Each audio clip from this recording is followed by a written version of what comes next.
مساء الفل عليكم يا كل المتابعين، مساء الفل على كل حبايبنا وأصدقائنا المتابعين، مساء الفل على جماهير النادي الأهلي العظيمة. النهاردة معانا أخبار قوية جدا جدا جدا بتخص النادي الأهلي.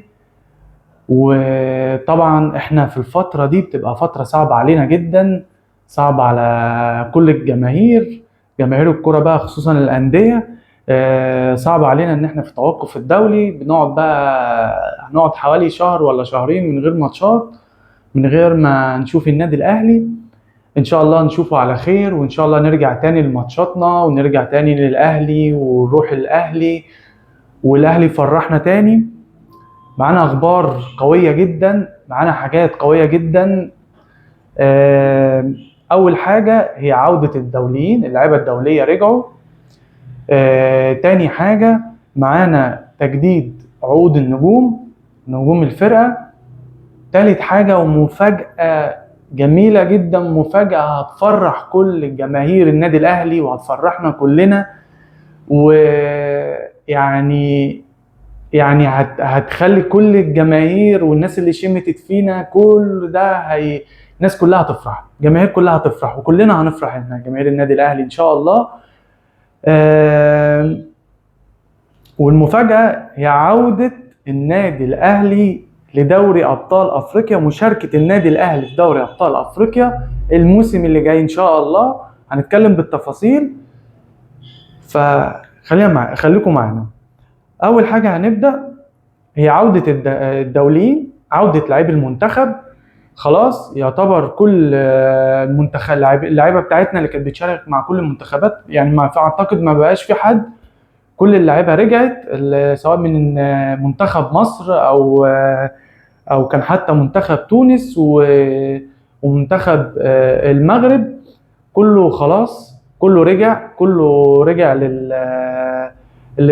هيرجع تاني للتدريبات وهيرجع يشارك في التدريبات. بس كابتن حسين عموتة منح اللعيبة الدولية، منحهم اسبوعين راحة. قال احنا محتاجين اسبوعين راحة، وطبعا ده حقهم، لازم اللعيبة ترتاح. اللعيبة دي تعرضت لضغط كبير، مباريات كبيرة، وخصوصا ان النادي الاهلي كان بيشارك منه لعيبة كتير. فطبعا محتاجين اللعيبه دي ترتاح وتصفي ذهنها بقى، وخلاص بقى ننسى، نقفل صفحه كاس العالم ونقفل صفحه بالذات الموسم اللي فات. نتمنى ان احنا نشوف اللعيبه تصفي ذهنها، نتمنى كل المشاكل زي ما اتكلمنا قبل كده وهنتكلم تاني ونعيد المشاكل اللي شفناها الموسم اللي فات. نتمنى ان احنا كابتن وائل جمعة يدخل الموسم الجديد واللعيبة كلها ذهنها صافي، اللعيبة ما تفكرش غير في الكرة وبس، ما تفكرش بقى غير مين احسن لاعب في المباراة، احسن لاعب في الموسم، مين هو اللي هداف الفرقة. كلنا نرجع تاني نلتف حوالين النادي الاهلي ونرجع تاني نساند النادي الاهلي. بس ده مش هيحصل غير لما تبدأ تشوف مشاكل كل لاعب حقهم وتحلها. كابتن وائل جمعة يشوف اللعيبة اللي عنده مشكلة، اللي عنده حاجة وتتحل، أهلا وسهلا. وإن شاء الله إن شاء الله إن شاء الله اللعيبة كلها تبقى مبسوطة وكله يرجع تاني نروح النادي الأهلي. وبس رسالة بس للعيبة بحب أوجهها للعيبة، إن خليك فاكر وعارف إن أنت لولا النادي الاهلي انت مش هتوصل للي انت فيه.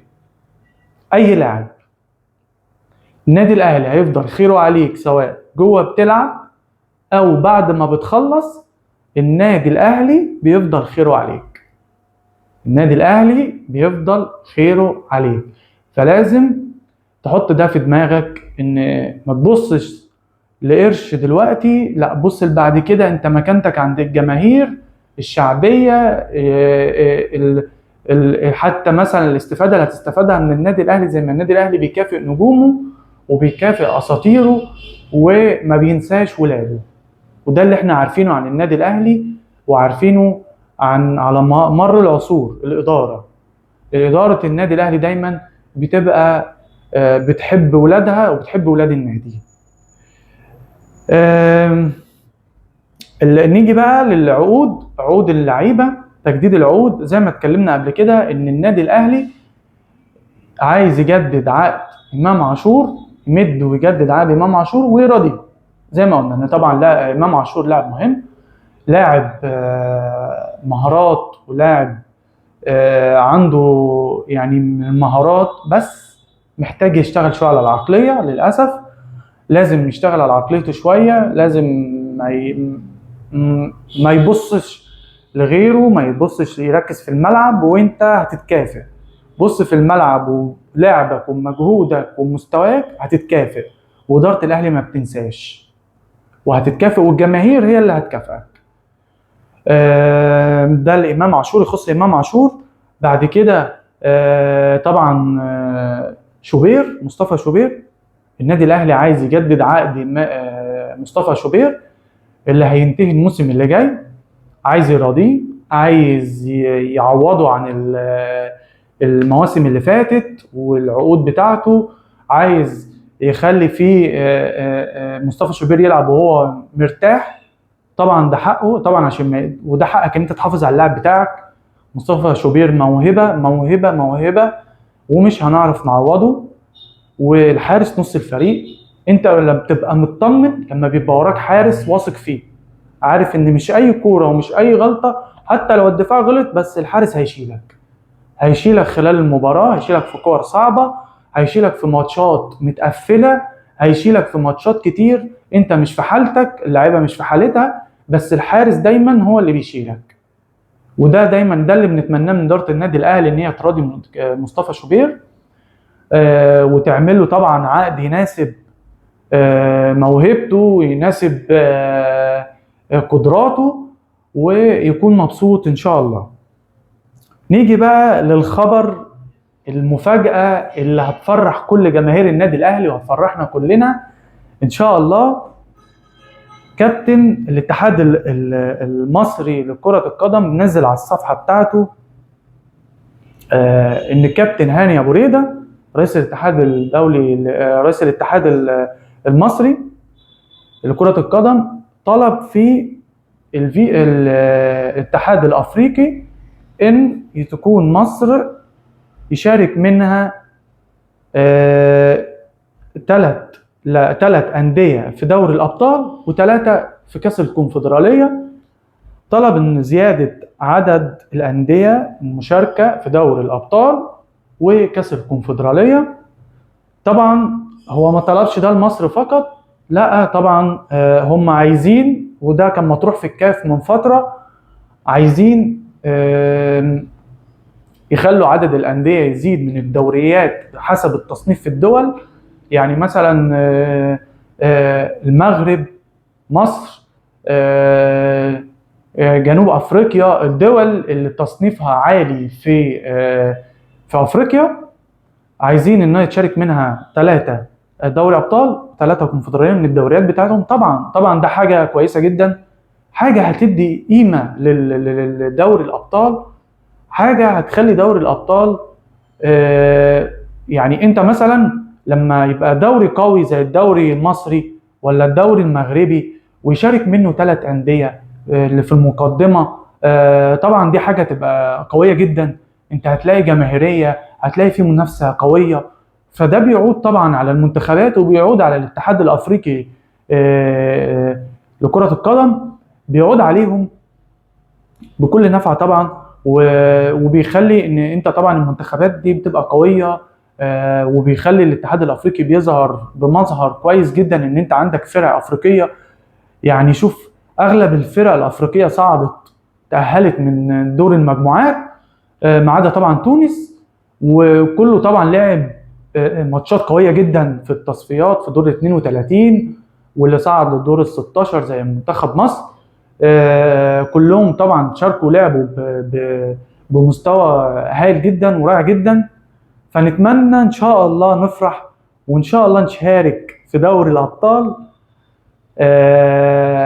وطبعا هنخش في نغمة كبيرة جدا جدا جدا جدا جدا في المؤامرات، هنخش وهنتحارب في نغمة كبيرة جدا. هننتظروا صياح كبير جدا من اخواتنا الزملكاوية لو الخبر ده صحيح، ولو فعلا الاهلي شارك، ده هتبقى يعني ضربة كبيرة جدا.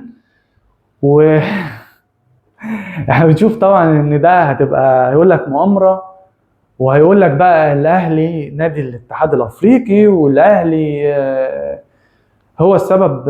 الاهلي طبعا شوف الاتحاد الافريقي بيعمل ايه، والاتحاد الدولي ومش عارف ايه، وما كدابة اولا. وهيقارنوا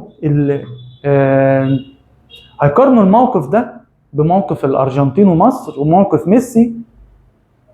انا بس يعني فكروا للحظة يعني.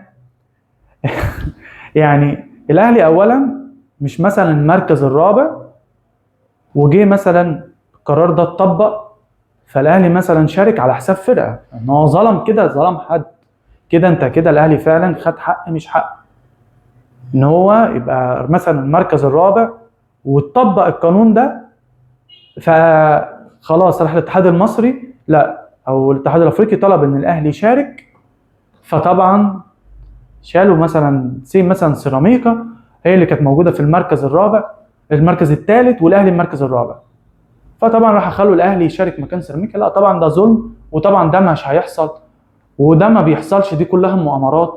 لكن مثلا احنا شفنا الفرق اللي بين الاهلي وبين ميسي والارجنتين، ان انت شفت الظلم بعينك، انت شفت ظلم، خدت حق مش حقك، خدت تعب ومجهود، وشفت حكم عمل معاك ايه. لكن احنا بنشوف ان لو الاتحاد الافريقي وعايز كده مع الاهلي علشان البطولة، الاهلي ما خرج، الاهلي بيخرج وبيخسر، خسرانين الموسم اللي فات، خسرانين الموسم اللي قبله عادي جدا من دوري الابطال وطالعين عادي جدا.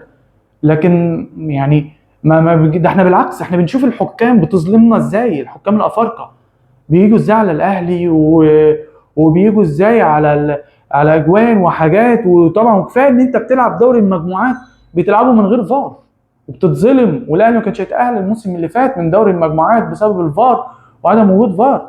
فيا جماعه يعني كفايه مؤامرات، كفايه مؤامرات. ولازم انت مش عشان فاشل فلازم تشوف الفرقه اللي قدامك فاشله، يا اما تبقى فاشل زيي مش عارف عندك اداره تدير الموقف يبقى هتفشل اللي قدامك. لا، فنتمنى ان شاء الله نتمنى ان الاتحاد الافريقي يوافق على الاقتراح ده والاهلي يشارك ان شاء الله، وهتبقى ضربة قوية جدا. وان شاء الله نفرح انه خسارة جدا كل اللعيبة وكل الصفقات وكل اللي الاهلي بيعمله ده، ونيجي نشارك بقى في الكونفدرالية يعني.